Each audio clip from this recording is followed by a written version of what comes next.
Bom dia, tarde e noite a todos que nos acompanham aqui no canal do Tempo, Peter Shaw e Ronaldo Coutinho. Hoje a atualização da Laninha. Então amanhã vai ter 15 dias, sexta-feira também vamos ter a previsão para estendido e sábado 15 dias e também 15 dias. A Laninha eu vou deixar agora só na quarta-feira, porque como não está mudando muito, a hora que vê que está mudando alguma coisa a gente faz ou não no sábado, mas fica mais fixo aqui na quarta-feira, eventualmente no sábado. Então vamos agora aqui ao nosso patrocinador, a Segna, com seu GPS agrícola, uma importante ferramenta do homem do campo que traz aí condições para o agricultor que quiser comprar o GPS com desconto, é só avisar que viu a propaganda aqui no canal do Tempo. Segna, catarinense de atuação na América Latina, com seu GPS agrícola. Concorrência sobe o preço. Então a Segna baixa o preço. A concorrência cobra frete. Então a Segna paga o frete para você. A concorrência te cobra para atualizar. O GPS aqui é de graça, atualização para sempre. A concorrência é importada. Segna é nacional. Isso é Segna GPS, o seu GPS agrícola. GPS agrícola. E quem quiser ajudar aqui o canal, pode fazer assim, ó. Entra na sua conta, vai aparecer aqui o Valeu, ou então aqui o Pix. No caso aqui vai ter o nome Neide. Então qualquer um dos dois a gente agradece. Inclusive bastante gente já ajudou. Agradecemos e bastante.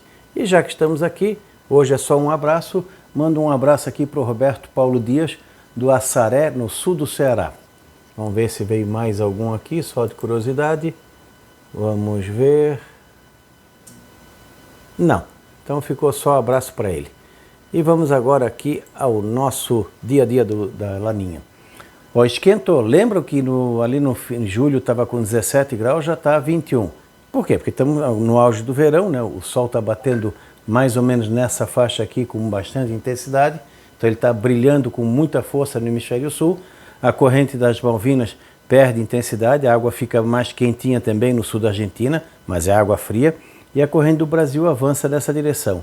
E também vai esquentando gradativamente mais aqui no litoral do Nordeste. Aqui está indicando o que? A situação da Laninha na madrugada do dia 21. O Índico tem várias áreas com anomalia negativa e positiva, mais negativa do que positiva. A Laninha está bem acentuada em toda a extensão, desde a costa do Peru até depois da linha data. O Nino 1 e 2 também está bem ativo.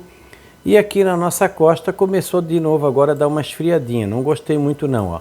Tem água fria aqui nessa faixa do Atlântico tropical, não é água fria, é água menos quente, mas também diminuiu um pouco aqui, ó, tá entrando um pouco, aflorando um pouco de água fria aqui em frente ao sudeste e sul e diminuiu a intensidade do aquecimento aqui no Atlântico Sul. Isso aqui pode, vamos dizer assim, prejudicar um pouco a melhora do tempo aqui no Cone Sul. Compensação, aos pouquinhos vai começar a aquecer aqui essa região mais ali entre fevereiro, março, isso pode ajudar mais lá na frente um pouco aqui o centro-sul. Aqui nós estamos com o Nino 1 e 2, é aquele ali perto do Equador, do Peru e Equador, está com 0,8, ainda está negativo, mas está subindo. Ele deve dar uma quedazinha porque tem água fria que vai aflorar, ainda continua abaixo do normal.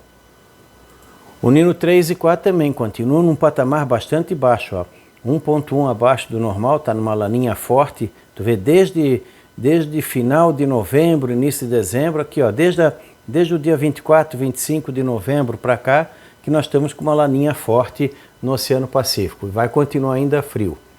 A projeção indica janeiro, fevereiro, março, laninha ainda fraca, começando a querer ficar neutro, provavelmente deve ficar mais neutro frio, lá no finalzinho de fevereiro, março. E aqui ele deu uma diminuída, ficou menos quente, e aqui ficou dentro do normal, ligeiramente mais quente. E nessa situação, continua sinalizando o quê? Dezembro vai terminando ruim aqui no centro-sul, nessa parte aqui ó, do Brasil e da Argentina, Uruguai. Então toda essa região aqui continua numa situação ruim para a agricultura, muita irregularidade na chuva.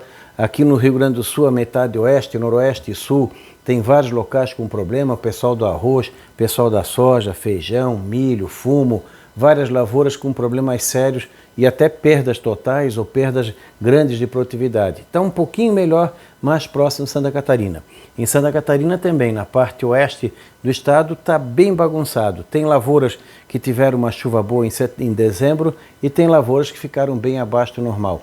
Enquanto isso, o litoral choveu demais, principalmente nesses últimos 4, 5 dias, teve locais aqui que choveu 600, 700 milímetros. E nos últimos 30 dias, nessa região aqui, ó, de Florianópolis, da Grande Florianópolis, teve locais ali como Águas Mornas que passou de 1.000 milímetros de chuva, acho que 1.100. Praticamente o que é para chover em meio ano, deu em um mês. Aqui no oeste do Paraná também, o centro-sul do Paraguai, toda a Argentina e Uruguai. Essa região aqui continua bastante irregular nesse mês de dezembro. A tendência é que quando for chegando janeiro melhore um pouco. Uma parte pela água mais quente aqui que ajuda e a diminuição também da anomalia negativa ali na costa do Peru. Então poderemos ter uma melhora na situação da Argentina, Uruguai, região sul, Paraguai. Não é que agora vai voltar a chover, não. A chuva continua irregular, melhora, vai ajudar para quem quer replantar ou quem já replantou, quem tem cultura em andamento ainda, dá uma ajuda, principalmente no lado da Argentina, que é a situação mais complicada. Fevereiro também continua um pouco irregular e março mesma situação. Então, fevereiro, março e abril ainda continua com irregularidade na chuva aqui no sul, mas não deve ser tão ruim quanto ano passado. Então vai dar uma ajuda nesse sentido. Vai ter momentos com chuva forte, momentos de trégua, irregularidade na chuva, no tempo e no espaço. Aqui na região sudeste e centro-oeste, grande parte vai ter um bom volume de chuva agora em janeiro e fevereiro. Há um risco de um veranico que está se desenhando a metade norte do Mato Grosso, sul do Pará, Rondônia, partes do Amazonas, Acre, pega ali no centro-norte de Goiás, Tocantins, um pedacinho do extremo oeste da Bahia, oeste do Piauí, sul do Maranhão e o Tocantins. Nessa região aí pode ter um veranico ao longo de janeiro. Se vai ser muito acentuado ou não, depende, porque é uma época que chove muito. Se for só uma diminuição da chuva, sem tanto problema, mas é bom ficar com um pezinho atrás. Na região de Irecê, que o pessoal tanto pergunta, diminuiu a condição de um veranico, risco de um veranico muito acentuado. Talvez uma diminuição da chuva ou períodos maiores sem chuva, isso é bom, porque daí ajuda no controle de pragas, no controle de doenças, na colheita, dependendo do caso que foi plantado, e também até em algum plantio que ainda possa ser feito por agora. Começa a chover na região do Ceará, Rio Grande do Norte, Paraíba, Pernambuco, a Cealba, o norte e nordeste da Bahia, a chuva vai começando a voltar agora. Principalmente agora do dia 22, 25, 26 para frente, a chuva vai começando a voltar. Então, do Nordeste, pequena preocupação na região de Irecê, que eu acredito que não vai ser muito problema, e uma preocupação um pouquinho maior na região do Mato Piba. Em Minas Gerais, chuva excessiva agora nessa metade de dezembro, janeiro e talvez começo de fevereiro. Se tiver alguma redução, talvez mais lá entre fevereiro ou março. Então, de maneira geral, problemas, a chuva muito irregular aqui no Cone Sul e uma chuva mais acentuada nessa faixa aqui, pegando o sudeste, partes da Bahia também. Quando chega fevereiro, março e abril, continua indo para neutro frio, aqui mais ou menos diminui um pouquinho a anomalia positiva, comportamento mais ou menos próximo do normal. Então, vai continuar com uma certa irregularidade na chuva, tu não muda de uma hora assim, a água está fervendo, tu desliga o fogo, tu não pode meter o dedo, então nós temos o efeito chaleira. Como nós estamos vindo de uma laninha, vai continuar com aquela irregularidade de chuva no centro-sul, momentos de mais, momentos de menos, às vezes numa região chove demais, pode até dentro do Rio Grande do Sul, por exemplo, o nordeste do Rio Grande do Sul chover demais e o oeste chover de menos. Exemplo, não é que vai acontecer. Mesma coisa na Argentina, daqui a pouco chove demais no norte, chove de menos no sul. Então vai ter irregularidade. Torcer para que ela pegue na hora certa. Na região do sudeste, começa a ter uma diminuição de chuva, talvez mais ali entre março ou abril começa a reduzir a chuva. O pessoal quer fazer a safrinha ali, talvez tenha uma oportunidade boa. No centro-oeste, esse veranico, dependendo de como ele for, ele pode até ajudar na colheita de quem plantou o milho mais cedo. E para quem plantou o milho mais tarde, deve começar a dar uma melhorada em meados de fevereiro, março. Depois volta de novo a acabar a chuva, mais ou menos no tempo certo. Para o milho safrinha, o ideal é que o pessoal siga à risca o calendário. Por quê? Tudo indica que o outono vai ter muita irregularidade na chuva. Um frio ou outro mais cedo pode vir, até, vamos dizer assim, atrapalhar um pouquinho do centro-sul, do sul do Paraná para baixo, o sul do Mato Grosso do Sul a partir de maio, as outras áreas entre maio, primeira metade de junho, já começa a ter algum risco de algum frio com geada potencial de danos, que está dentro do normal. E quando chega o inverno, fica o quê? Já estamos indo para uma situação de El Niño, que é que a gente vai vir agora. Quando chega aqui no trimestre março, abril, maio, começa a aquecer aqui a costa oeste do Peru, o Nino 1, 2 e o Nino 3, ainda fica neutro aqui e aqui fica dentro do padrão um pouquinho acima. Isso aqui pode reverter o quê? Começar a ter muita alternância, momentos de muita chuva, momentos de pouca chuva. Pode ser que entre abril e maio a chuva comece a fugir um pouquinho do padrão normal e principalmente quando chegar o inverno, que é aqui, ó, nosso inverno aqui do sul.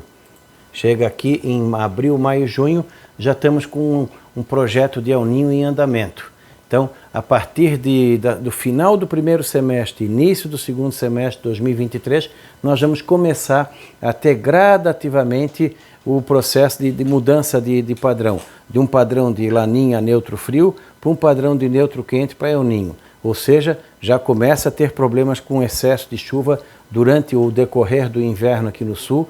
Isso representa aqueles problemas que a gente está careca de saber que acontecem em El Niño. Esse excesso de chuva em determinados momentos pode trazer prejuízo também. No Nordeste, a estação chuvosa desse ano vai seguir o ritmo normal para bom. Talvez a próxima estação chuvosa que seja um problema no Nordeste. Pode atrasar a entrada dela em muitas áreas. Algumas áreas vão ter uma estação normal, outras nem tanto. Vai depender muito do nosso Atlântico aqui. No Centro-Oeste e Sudeste segue o ritmo mais ou menos normal. Redução da chuva a partir de abril, maio, que é o esperado. Aquela estiagem normal em grande parte. Talvez o Mato Grosso do Sul e São Paulo tenham alguns problemas com excesso de chuva durante o inverno. Aí ele está um pouco na dúvida. Mas o norte do Mato Grosso do Sul, norte de São Paulo, Minas, Rio de Janeiro para cima, segue mais ou menos o ritmo normal. E a estação chuvosa do leste e do nordeste pode seguir de normal, talvez até um pouco acentuada. Que as frentes frias vão passar, não vão avançar muito, mas elas podem estacionar mais ou menos entre o sudeste e o litoral sul da Bahia, trazendo algum transtorno pontual. Isso aí a gente vai aos pouquinhos, vamos assim, vendo isso mais lá na frente. De qualquer maneira, tudo sinaliza que o El Niño vai entrar agora entre mais ou menos ali o final do inverno e primavera. Aqui, ó, nós estamos aqui indo para o inverno, o El Niño cada vez mais se definindo, e quando chega aqui, ó,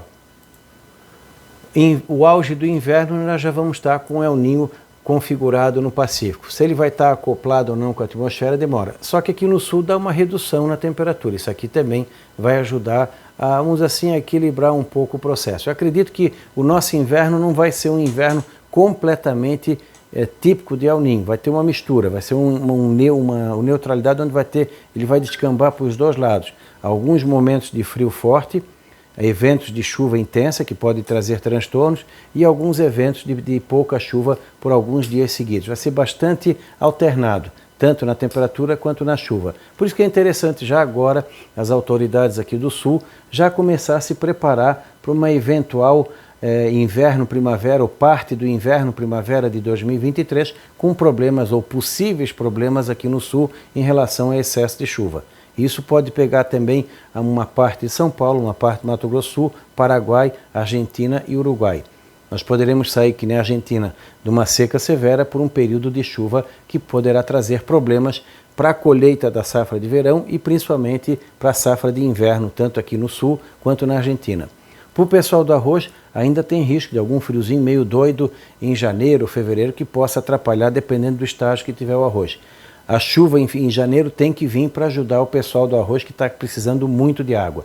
Não garanto, mas a tendência é que janeiro seja mais ou menos em torno do normal no sul. Algumas áreas mais, algumas áreas menos, mas acredito que deva ajudar o pessoal da lavoura. Principalmente, eu acho que ali do dia 10, 15 de janeiro para frente até meados de fevereiro. Quando chega aqui, ó, julho, agosto, setembro, inverno, primavera, o El Niño já está definido, Aqui começou a ficar mais próximo do normal, querendo até esfriar, e o Nordeste um pouquinho acima. Aqui pode dar uma amenizada na situação do Nordeste e aqui pode amenizar a situação do El Niño. Então, pode ser que não seja tão grave aqui e nem tão grave aqui no Sul, dependendo de como fosse o comportamento. Como está muito longe, vamos ter que esperar. Mas está indicando que a transição, começamos 2023 com uma laninha, gradativamente ela perde força, passa para o neutro, frio, neutro quente e começa a indicar um El Niño a partir ali de entre maio e agosto para frente. Por isso que o nosso outono e inverno vai ser bem bagunçado. Uma hora vai estar frio demais, uma hora vai estar um pouco mais quente, uma hora seco e uma hora com umidade mais acentuada. Então, problemas decorrentes quando chove demais, vamos ter entre outono e inverno desse ano aqui no Sul. E no Nordeste, acredito que a estação chuvosa vai ficar mais ou menos dentro do padrão, podendo até esticar um pouquinho. A quadra chuvosa ali do Ceará, Rio Grande do Norte, Paraíba, a região do sertão de Pernambuco, tudo sinaliza que deve ser uma situação boa para o nordestino. É óbvio que vai ter alguns momentos em que dá uma parada na chuva. É comum, seja do Ceará, em algumas áreas daquele canto do Nordeste, aqui, ó, esse cantinho aqui, ó, que pega essa região do Ceará até a Paraíba, Pernambuco, vai ter momentos aí, de repente, alguns azarões podem ter 10, 15, 18 dias sem chover. Isso não dá para descartar, mas a grande maioria vai ter uma situação boa. Novamente, observe como é que estão os barreiros, os açudes, as barragens. O pessoal do Sudeste, Minas principalmente, como é que está a situação das barragens de contenção de minérios para evitar qualquer acidente, principalmente agora em dezembro, janeiro, comecinho de fevereiro, que está indicando chuva excessiva. As áreas de serras do Sudeste e Sul do Brasil também, cuidado, atenção, mas principalmente do Sudeste. O do verão, em termos de temperatura, tudo indica que o verão deve ser mais quente na metade oeste do Rio Grande do Sul. Na maior parte do país vai ser um verão mais brando. E o verão brando no Brasil é quente, mas não aquele calor exaustivo. Então vai ser uma situação que pode até não ter um impacto tão grande nas vendas de produtos relacionados ao calor. Esse impacto maior deve ter na Argentina, Paraguai e partes da região sul, Uruguai, onde o calor vai ser mais forte. Ondas de calor forte aqui no sul, talvez o Rio Grande do Sul, a metade oeste, ainda possa ter. Grande parte do sul, aquele calor habitual. De vez em quando, até um frio meio doido deve aparecer durante o nosso verão, que é um verão que deve ser um pouquinho mais curto. Então, provavelmente, quando chegar ali final de fevereiro, março, já começam a entrar as primeiras massas de ar frio um pouquinho mais substanciosas aqui em cima do sul do Brasil e de final de março, abril, no Mato Grosso do Sul, São Paulo, final de abril para frente, nas demais áreas normalmente. Em profundidade, ó, dezembro está fechando, janeiro continua com água fria, fevereiro, e aí continua sem nenhuma água fria em março, abril, maio, junho, até aqui, ó, até setembro. Ele aqui praticamente tem se mantido. Ele começa com muita água quente aqui durante o outono e metade do inverno, e da metade do inverno para a primavera ele reduz. Ou seja, está indicando aparentemente um El Niño fraco a moderado para o segundo semestre de 2023.